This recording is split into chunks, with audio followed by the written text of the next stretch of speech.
from National Institute of Technology, Arunachal Pradesh, from Department of Electronics and Communication Engineering. I have done my MTech project on investigation of use of holographic optical element in fiber optical communication. I have done all my experiments in the National Institute of Technology, Jamshedpur, in Department of Physics, in Photonics Laboratory.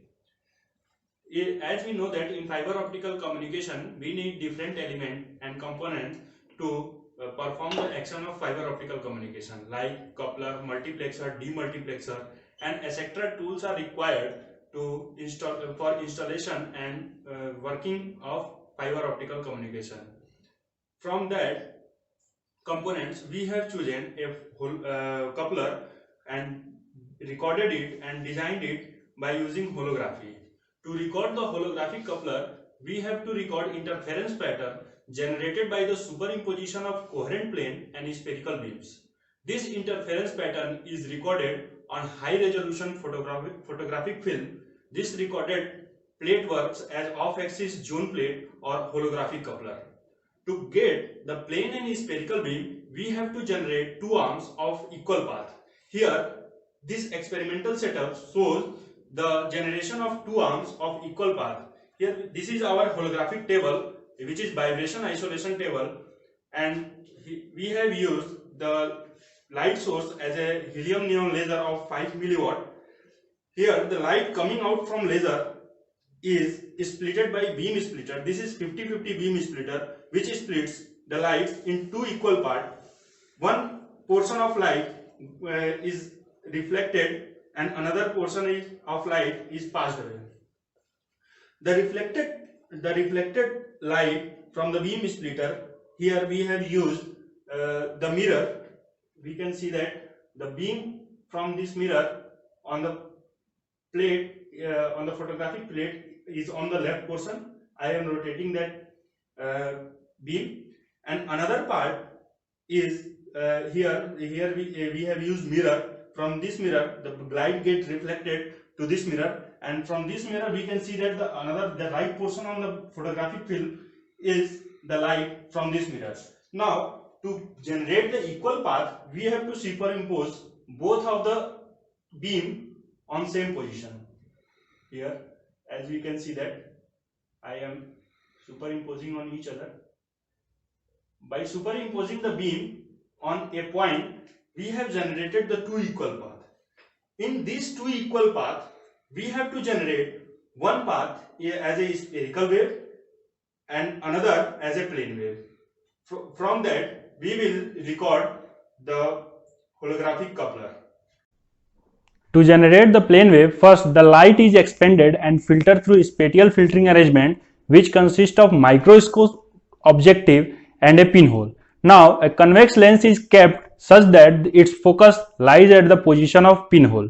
This is our spatial filtering arrangement, in which the microscope objective is being used and a pinhole. The light passes through spatial filter, get expanded, and then we use the convex lens to converge to make the light parallel. As we can see that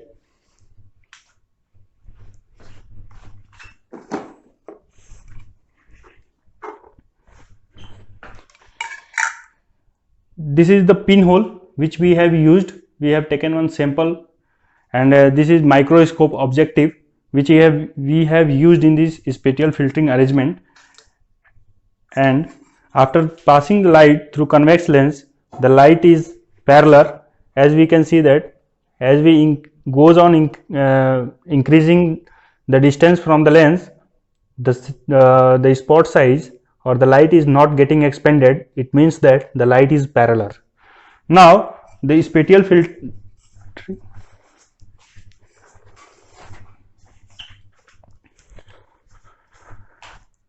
into this arm, the spherical wave is generated into the arm through the spatial filtering arrangement, which consists of microscope objective of 40x and a pinhole of size 5 micrometer is used.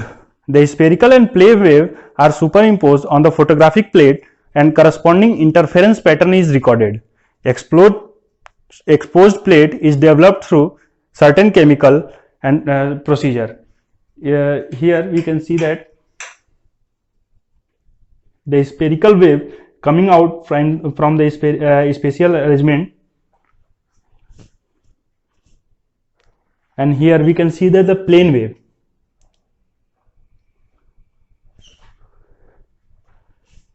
These two waves are exposed on the photographic film to record the holographic coupler. Light coming out from laser get splitted into two parts, two arms by beam splitter. One arm is reflected here and another arm is here. In this arm we have generated the plane wave using microscope objective, pinhole and using convex lens as shown in experiment. For another arm, this mirror we have reflected light from mirror and mirror 2, and after that mirror 3. After reflecting the light reflected by mirror 3 is made the spherical wave by using microscope objective of 40x and pinhole of 5 micron, and the interference of spherical wave and the plane wave records the hologram or the photographic plate. When the recorded holographic coupler is illuminated by spherical beam, it will generate the plane beam, and if the coupler is illuminated by the plane beam, then it will generate the spherical beam. If the recorded coupler is illuminated by spherical beam, after rotating it 180 degree, then it will concentrate the spherical beam in a point region whose size depend on the size of the pinhole used for generating the spherical wave. When coupler is illuminated with spherical waves, it generates the plane wave. When coupler is rotated by 180 degree and illuminated with plane wave,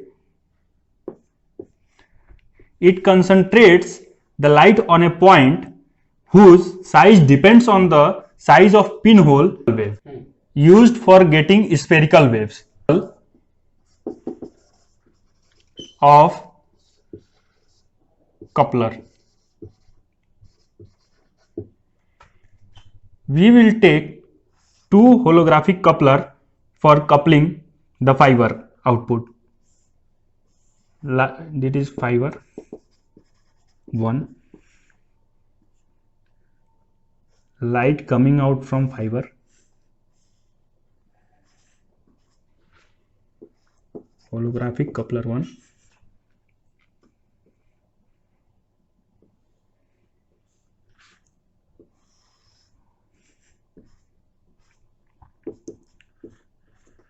two,